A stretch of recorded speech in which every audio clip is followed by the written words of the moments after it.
நம்மளுடைய சட்டமன்ற உறுப்பினர் மதிப்பிற்குரிய டிசி பெரியப்பாளுடைய மகன் அன்பு மகன் சுஜன் அவர்களும், மதிப்பிற்குரிய அண்ணன் நாடாளுமன்ற உறுப்பினர் முரசொலியனுடைய அன்பு மகன் ஆதவன் அவர்களும், இந்த இரண்டு சகோதரர்களும் 3 மணி நேரமா உட்காந்துருக்காங்க.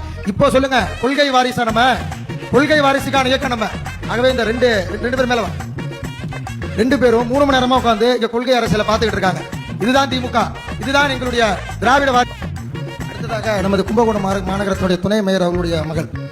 இது முடிஞ்ச பிறகு குரூப் டிஸ்கஷன். என் பேச்சை கேட்கும் போது நடுவுல என் பேரை சொல்லுவேன்.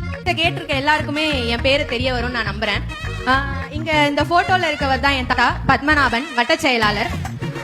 என் தந்தை வந்து மாநகர செயலாளர் துணை மேயர் சூப்பா தமிழழகன். என் பாட்டி வந்து முன்னாள் நகரமன்ற தலைவர் மதுரம் பத்மநாபன். வாரிசு அரசியலான்னு கேட்டா ஆமா, வாரிசு அரசியல். இவங்களை ட்ரால் பண்ண வெளியில இருந்துலாம் ஆள் வேணா, இவங்களே வச்சு ட்ரால் பண்ணிக்கிறாங்க.